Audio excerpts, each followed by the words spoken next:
If you're sleepy this morning and maybe stayed up to see that rare Sunday night sighting, well, Allison's going to have a recap for you. If you didn't see it, she's going to tell you everything you missed. This was pretty cool. It was. So thankfully for us, we had an almost total lunar eclipse last year that was more during our morning news time. So Lori, John, and I were able to see it tonight, or actually I guess you say last night. This was a little bit earlier in the nighttime. So I know for myself, I was asleep. So I appreciated seeing the viewer photos coming in this morning. So Alana sent in these photos and they're really great. There's going to be a whole progression here. So this is the moon, just regular full moon, the flower moon rising up. So you're going to see the bright white colors that you would typically expect. All right, here's the partial lunar eclipse that's starting. So this is the moon moving into the Earth's deep darkest shadow called the umbra. You're starting to see that bite being taken out of the moon. Let's progress forward one more. Here's just that little bit of sliver that's left. So almost a total lunar eclipse, and then watch as you go to the total lunar eclipse. That's when the moon takes on that kind of ruddy orange reddish color, and you're certainly seeing that here for this photo.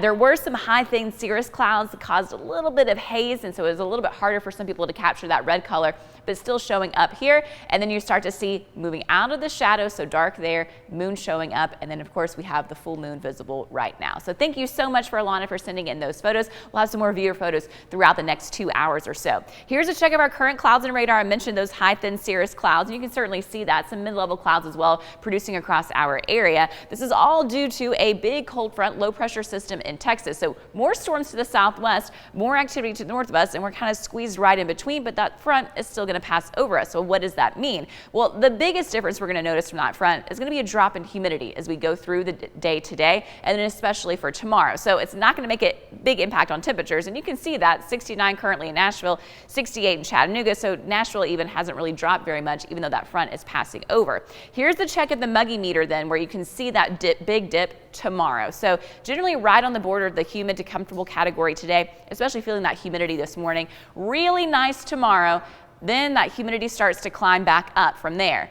It's not just the humidity climbing up. Temperatures, they're also going to be climbing up too as we look ahead to Wednesday, Thursday, and Friday. But first, let's go through our FutureCast. Here's this morning that cold front getting closer to our area that could fire off a couple of isolated showers and storms. Again, as those storms potentially strengthen, especially I think up into the mountains, there may be some brief gusty wind with that. Very low end threat for the day today. Great majority of locations, you're even going to stay dry today, so you're not even going to see any rainfall. As that front passes over, we're going to see that shift in wind. So winds from the northwest at about 5 to 10 miles per hour this afternoon. Decreasing clouds, you're going to get more and more sunshine as the rest of the day progresses. That's going to lead us into that really beautiful weather for Tuesday. So high pressure in place, sunny skies on Tuesday, very nice outside, that lower humidity. Let's go ahead and look at Wednesday. We will have a chance for a couple of isolated showers on Wednesday. Overall, a mix of sun and clouds, but what I want to point out to you, start to notice those red lines. That's going to be that south wind really kicking in, and that south wind is going to be with us for the next few days. In fact, as we look at the jet stream, this is Tuesday at 4 p.m.,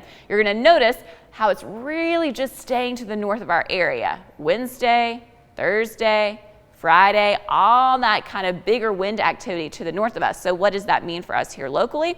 Cooler air is staying to the north of us as well. So the southern half of the country is really going to be feeling the heat building in Wednesday all the way through Friday. So heads up, it is going to get hot. Here's a check of our forecasted highs for the week ahead.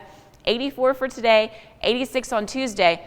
Wednesday, Thursday, Friday, though, in the 90s. If we don't quite make it to 90 on Wednesday, I certainly think that we will on Thursday, and that'll be the first 90-degree high of the year 2022. Now, for your weekend, though, there is going to be a difference. Another front's going to come through. It's going to bring us a chance for some scattered showers and storms, but also drop those temperatures. So notice on Sunday, that high is just 79 degrees. So overall today, nice weather, 84 for the high, warm temperatures, that mix of sun and clouds. Just a couple of isolated showers and storms possible this morning to early afternoon. Really great on Tuesday. Then it's going to be hot, Lori.